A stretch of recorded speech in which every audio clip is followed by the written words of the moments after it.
الحمدللہ وحدہ والصلاة والسلام علی من لا نبی بعد۔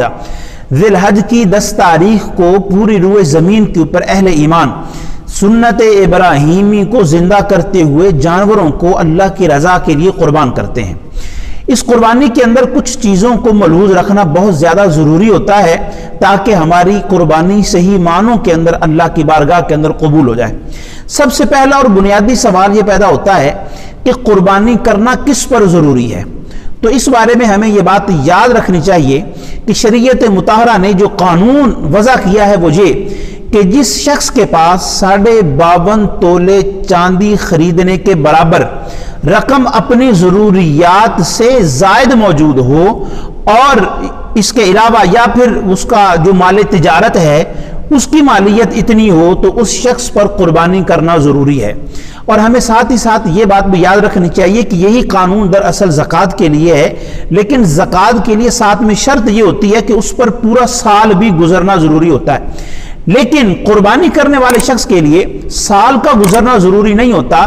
بلکہ اس کے لیے یہی بات لازمی اور ضروری ہے اور بنیاد ہے اور یہی اس کے لیے ضابطہ ہے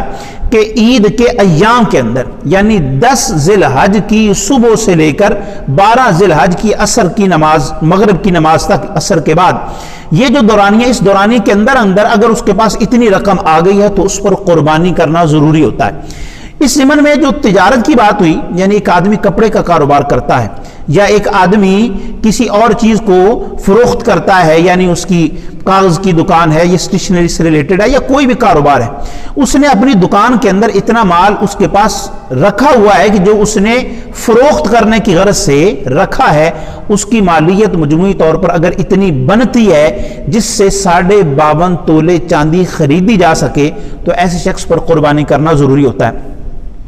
اور اس کے جو بنیاد ہے وہ یہ کہ جو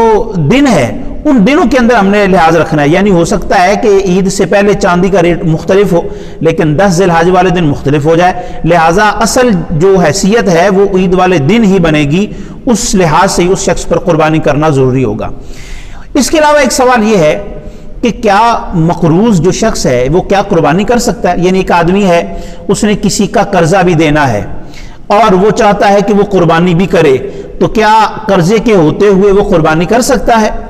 تو اس کا جواب شریعت یہ بتلاتی ہے کہ وہ دیکھے کہ اس نے قرضہ کتنا دینا ہے، یعنی مثال کے طور پر اس شخص کے پاس اس وقت 3 لاکھ روپے موجود ہے اور اس نے تو 3.5 لاکھ روپے کسی کا قرضہ چکانا ہے،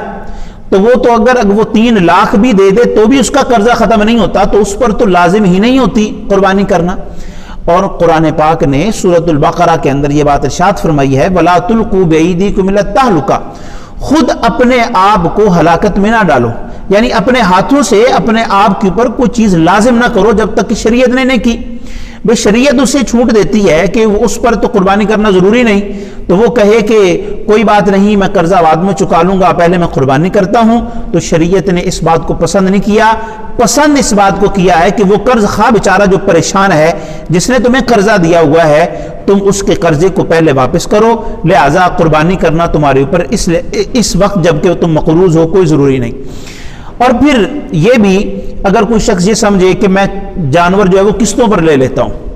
یعنی ابھی تو میرے پاس اتنے پیسے نہیں ہیں تو وہ ہر مہینے میں کچھ دیتا رہوں گا تو اس کی قسطیں ادا ہو جائیں گی جانور کی،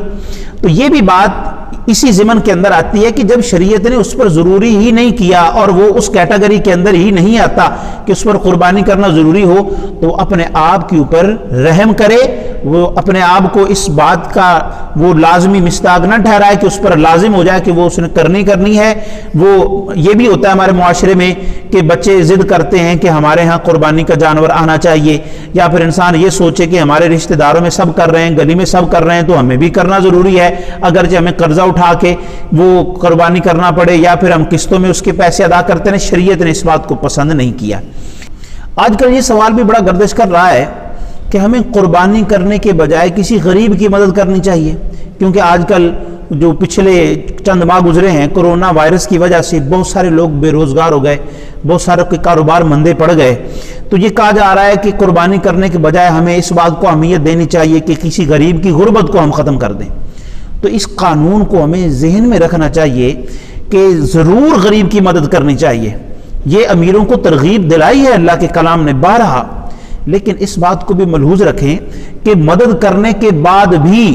اگر وہ صاحب نصاب بنتا ہے، جو نصاب پہلے بیان ہو چکا، تو اس پر قربانی کرنا لازمی اور ضروری ہوگا، اس لیے کہ قربانی ایک الگ عبادت ہے، غریب کی مدد کرنا ایک الگ عبادت ہے۔ ویسے تو گوشت کے ذریعے سے بھی غریب کی مدد کرنی ہے، ہم نے جب اس کو تقسیم کرنا ہے تو وہ بھی اس کی مدد ہو جائے گی، اس کے کھانے میں اضافہ ہو جائے گا۔ لہٰذا اگر کوئی شخص یہ سمجھے، جیسا کہ ہم دیکھتے ہیں کہ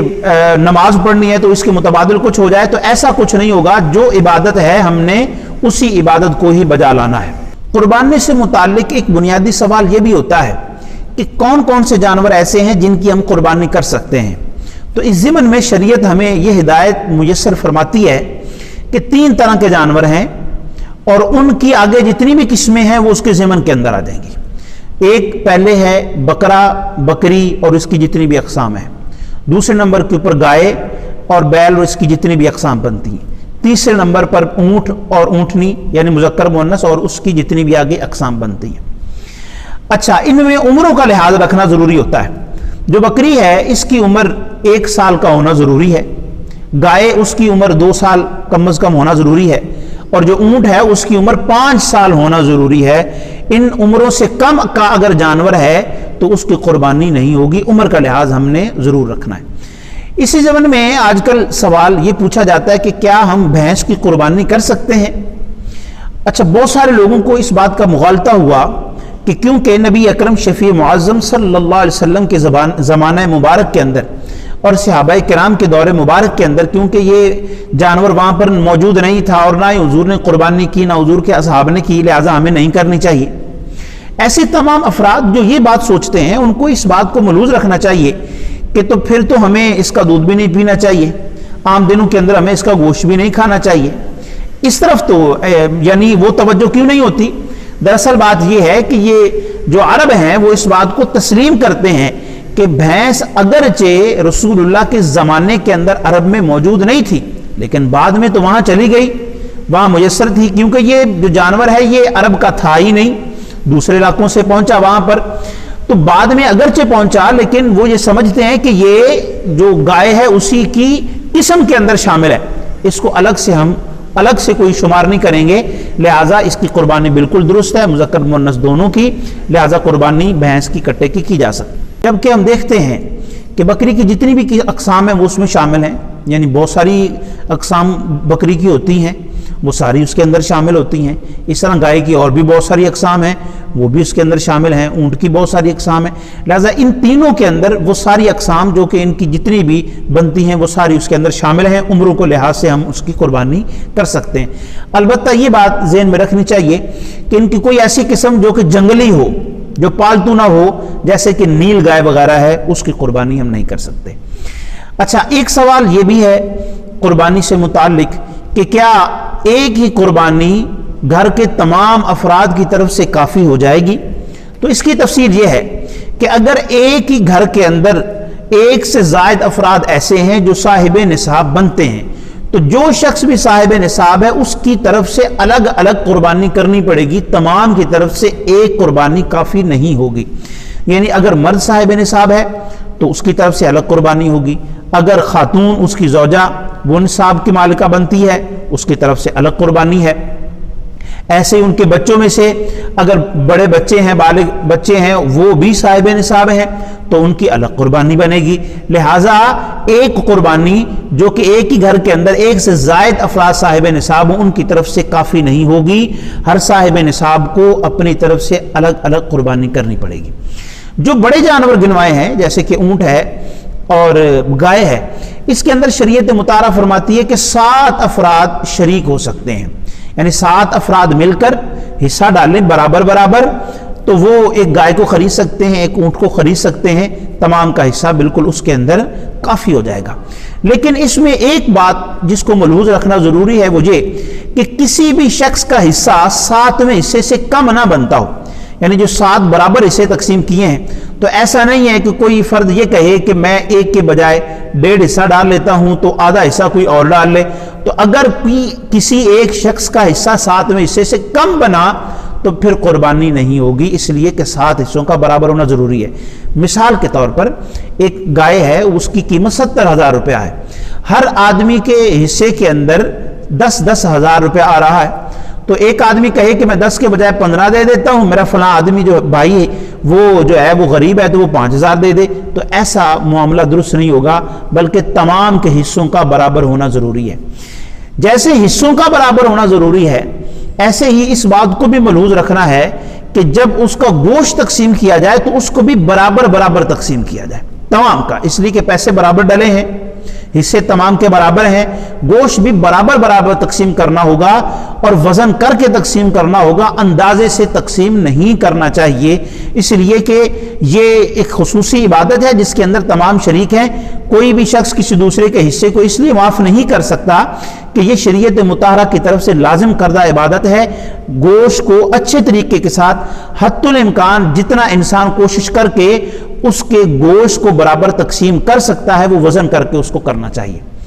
عقیقے کے بارے کے اندر بھی سوال کیا جاتا ہے کہ کیا ہم جو قربانی کا جانور ہے، جو گائے کے 7 حصے ہیں، تو اس میں سے کوئی ایک حصہ عقیقے کا بھی ڈال سکتے ہیں؟ یعنی اللہ نے کسی شخص کو اولاد کی نعمت سے نوازا اور اس نے اس کی خوشی کرنے کے لیے عقیقہ کرنا تھا اور ابھی عقیقہ نہ کیا تو عید آ گئی، تو اس نے سوچا کہ جو جانور میں نے عید کے لیے خریدنا ہے اور اس کے اندر حصے ڈالنے ہیں تو اپنے بچوں کی طرف سے 1-2 یا جتنے بھی وہ حصے عقیقے کے ڈالنا چاہتا ہے تو کیا وہ ڈال سکتا ہے؟ تو شریعت اس بات کی اجازت دیتی ہے کہ قربانی کے جانور کے اندر عقیقے کا حصہ انسان ڈال سکتا ہے،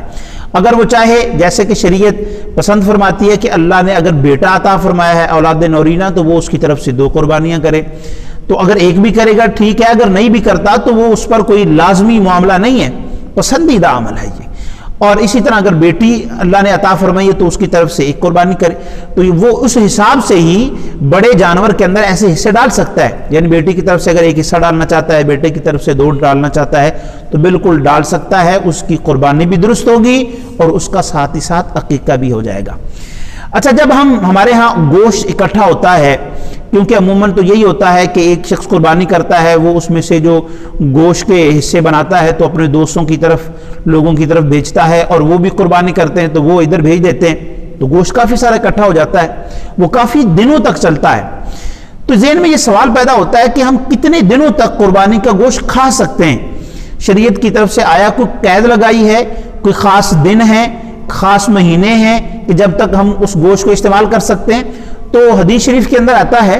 ام المومنین سیدہ عائشہ رضی اللہ عنہا یہ ارشاد فرماتی ہیں کہ جناب سیدنا علی المرتضیٰ تشریف لائے تو ان کو پیش کیا گیا قربانی کا گوشت، تو انہوں نے کہا یہ تو یعنی کافی دن ہو گئے ہیں، تو ہمیں حضور سے پوچھنا چاہیے کہ ہم کتنے دنوں تک قربانی کا جو گوشت ہے وہ کھا سکتے ہیں؟ تو رحمت دو عالم صلی اللہ علیہ وسلم نے فرمایا کہ کوئی حرج نہیں ہے اس بات کے اندر کہ جتنا بھی مرضی عرصہ گزر جائے، یعنی اگر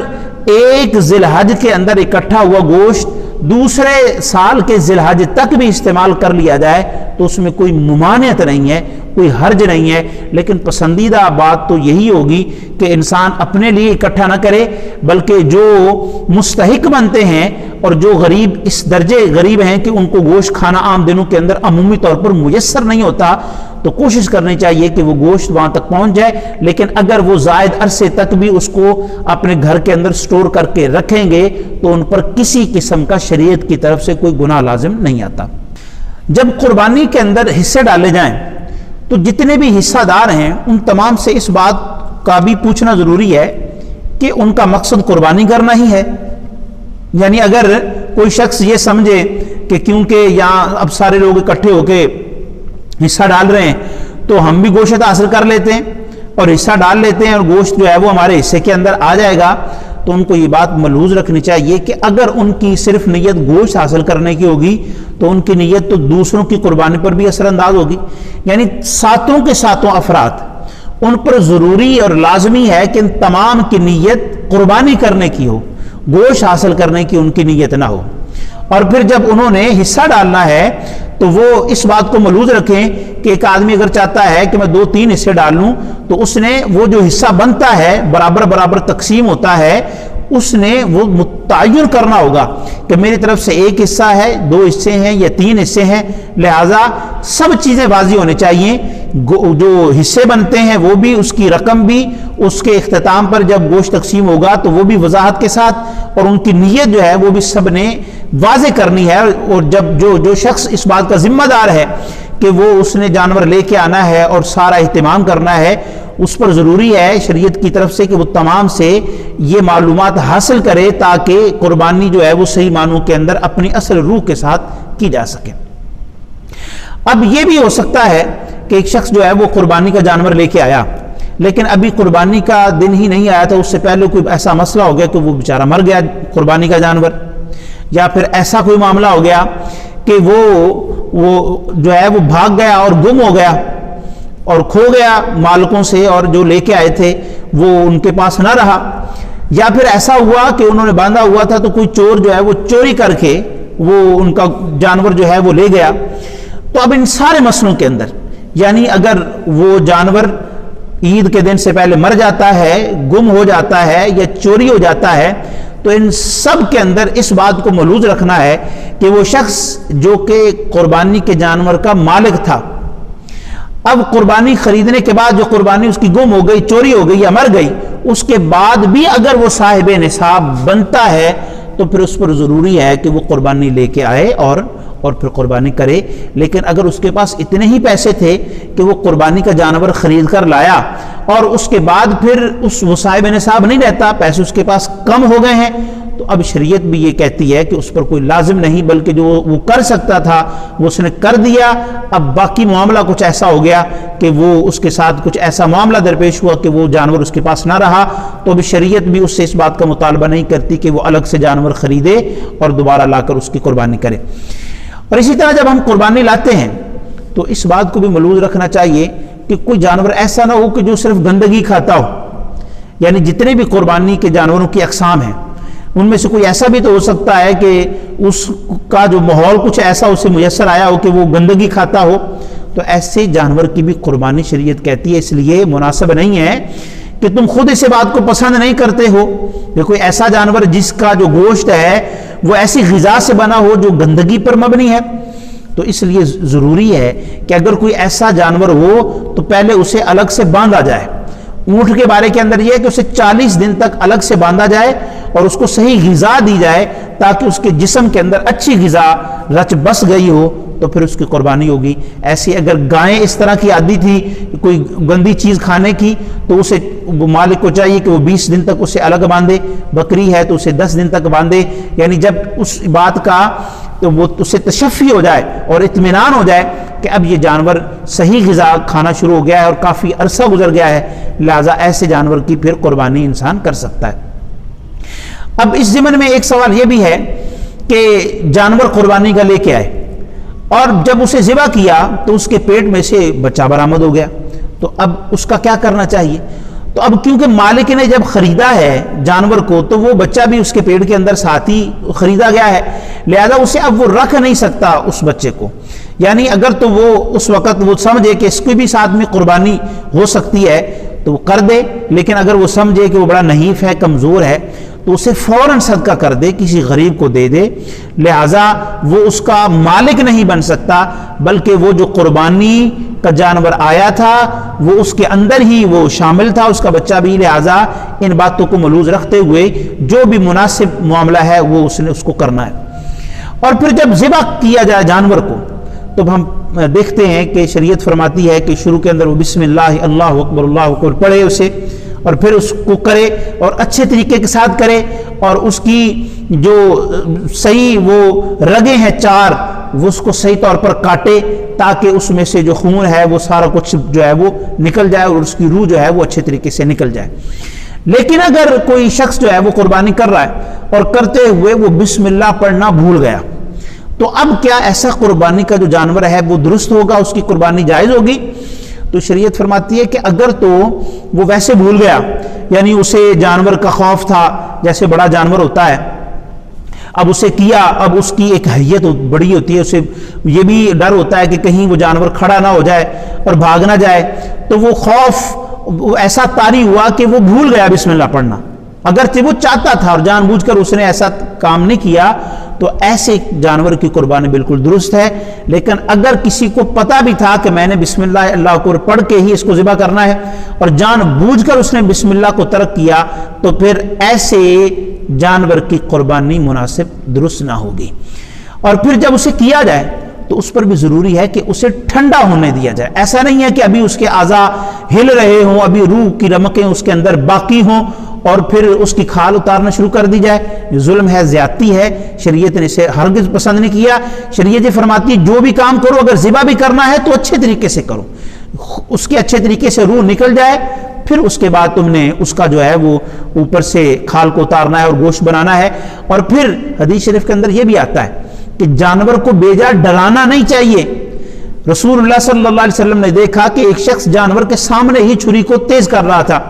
حضور نے سخت ناپسندیدگی کا اظہار کیا. حضور نے فرمایا تو اس کے سامنے کیوں چھری کو تیز کر رہا ہے؟ یعنی حضور کے فرمانے کا اور ناراض ہونے کا مقصد یہ تھا کہ شریعت نے قربان کرنے کا, حلال کرنے کا تو جو ہے وہ تمہیں اجازت دے رکھی ہے, لیکن ڈرانے کی اجازت تو نہیں دی نا کہ تم حلال تو اسے کرو, ذبح تو اسے کرو, لیکن تم اسے ڈراؤ تو نہ اس کے سامنے چھری کو ذبح کر رہے ہو, وہ جانور ڈر جائے گا. لہذا اس کے سامنے ایسا کوئی فعل نہیں کرنا چاہیے, بلکہ اچھے طریقے کے ساتھ اس کو پانی پلا کر لٹا کر, چھری بھی اچھے طریقے سے تیز ہو, یعنی زیادہ دیر نہ لگے جو اس کے لیے تکلیف کا باعث بنے. یعنی یہ خوبصورت جو شریعت ہے یہ بتلاتی ہے کہ جانوروں کے ساتھ بھی تم نے اچھا معاملہ کرنا ہے, بہترین برتاؤ کرنا ہے. اور پھر اگر ذبح کرنے والا کوئی مرد میسر نہ ہو اور کوئی عورت کرنا چاہے کہ میں قربانی کرتی ہوں, تو اگر اسے قربانی کرنے کی مہارت حاصل ہو اور وہ قربانی کر سکتی ہو تو اس پر کوئی شریعت نے اعتراض نہیں کیا. بالکل اگر عورت چاہتی ہے تو وہ بھی قربانی کر سکتی ہے. قربانی کے وقت کو بھی ملحوظ رکھنا بہت زیادہ ضروری ہے, اور وقت کا لحاظ یوں ہوگا کہ جن علاقوں کے اندر عید کی نماز نہیں ہونا ہے وہاں پر نماز کے بعد ہی قربانی ہو سکتی ہے, نماز سے پہلے نہیں ہو سکتی. یعنی وہ شہری علاقے, وہ قصبے جہاں پر عید کی نماز کا علی اعلان اجتماع ہوتا ہے, کھلے عام تمام لوگ شریک ہوتے ہیں, وہاں پر عید کی نماز سے پہلے قربانی نہیں ہوگی. یعنی جس علاقے کے اندر انسان کی رہائش ہے, قرب و جوار کے اندر جہاں پر بھی عید کے اجتماعات ہونے ہیں وہاں پر کسی ایک اجتماع کا ہونا ضروری ہے. یعنی اس علاقے کے اندر اگر ایک جگہ عید ہو گئی تو اس کے بعد وہ قربانی کر سکتے ہیں. لیکن جو دیہی علاقے ہیں, دیہات ہیں, جہاں پر کہ نماز کی باضابطہ جو ہے وہ عید کی نماز کا اہتمام تو نہیں ہوگا, تو وہاں پر صبح کا ہو جانا ضروری ہے. جیسے ہی صبح فجر کا وقت شروع ہو جاتا ہے اس کے بعد وہ قربانی کر سکتے ہیں, اس پر جو ہے وہ شریعت نے کوئی اور پابندی عائد نہیں کی. اچھا, اسی طرح ایک اہم سوال قربانی کے ضمن میں یہ ہے کہ جب قربانی کا جانور لے کے آیا کوئی شخص اپنے گھر کے اندر اور اس کے بعد اس کے اندر کوئی عیب پیدا ہو گیا, تو اب اس کا کیا کریں؟ یعنی ویسے تو اس نے اس بات کو ملحوظ رکھنا ہے جو شریعت نے بتلائی ہے کہ ایسا جانور وہ قربانی کے لیے منتخب کرے گا جس کے اندر کوئی عیب نہ ہو, کوئی عیب واضح نہ ہو. یعنی وہ نابینا نہ ہو کہ اسے نظر ہی نہ آتا ہو جانور کو, یا وہ معذور نہ ہو کہ وہ 4 پاؤں کی جگہ 3 تو اس کے درست ہوں, ایک صحیح سالم نہ ہو کہ جو وہ جب چلے تو وہ چل بھی نہ ٹھیک سکے. یا اس کے علاوہ بھی کوئی ایسی بیماری اس کے اندر نہ ہو جو بڑی واضح ہو, جو اس کا واضح ہونا بالکل ضروری لازمی سامنے نظر آ رہا ہے. اگر تو چھوٹا موٹا معاملہ ہے تو درست ہے, یعنی کہ جیسے کہ کان وغیرہ ہے, تھوڑا سا اگر کٹا ہوا ہے, سینگ تھوڑا سا اگر ٹوٹا ہے تو ایسا تو کوئی حرج نہیں ہے. لیکن بہت زیادہ جو عیب ہے اس کے اندر جانور میں, اس کو ملحوظ رکھنا ضروری ہے. ایسے عیب دار جانور کی قربانی جو ہے وہ صحیح معنوں میں شریعت کے اصولوں کے مطابق قابل قبول نہیں ہوگی. لیکن یہاں سوال یہ پیدا ہوتا ہے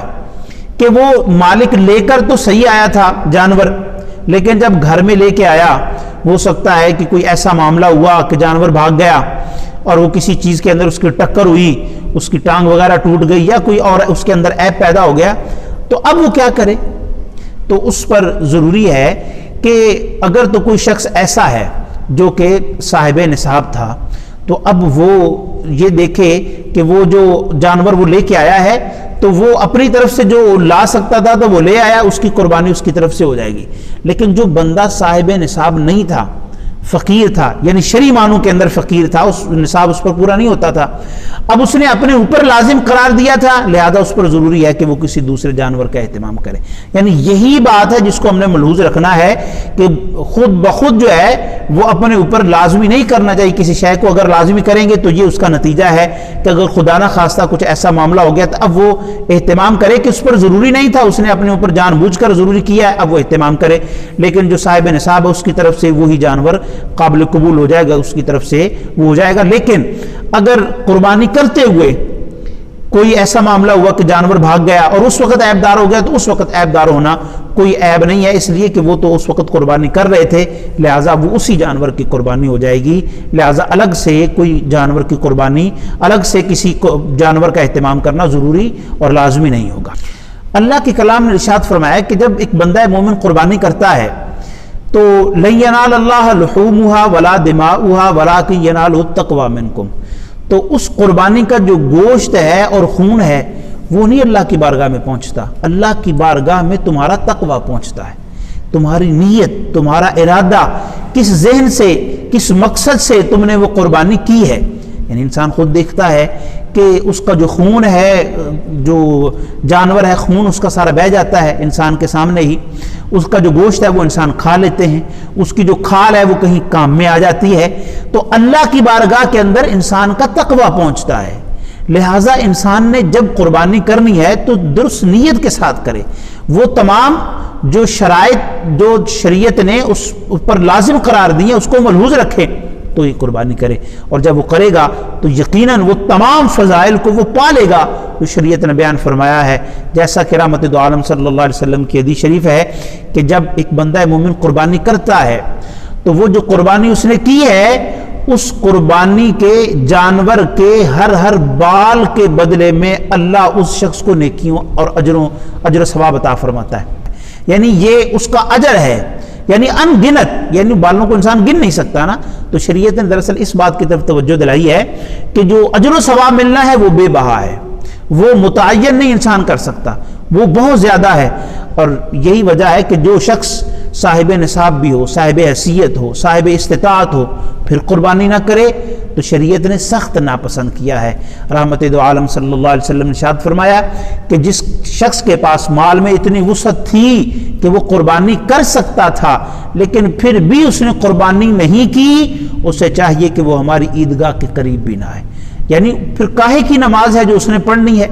پھر کیا ہے وہ خوشیاں جس کے اندر اس نے شریک ہونا ہے، جو شریعت نے اس پر بات لازم قرار دی تھی وہ تو اس نے ملحوظ نہ رکھی، اس کے علاوہ پھر وہ خوشیاں اس کی کچھ معانی نہیں رکھتی، لہٰذا وہ جو دائرہ ہے اسلام کا، اللہ کے کلام نے فرمایا ادخلوا فی السلم کافہ، اسلام کے اندر پورے کے پورے داخل ہو جاؤ، یہ اجر و ثواب سارا قربانی کا یقیناً اس شخص کے حصے کے اندر آئے گا اور اخروی زندگی کے اندر اس کا اجر و ثواب پائے گا، جیسے کہ حضور نے فرمایا یہ پل صراط پر یہ جو قربانیاں ہیں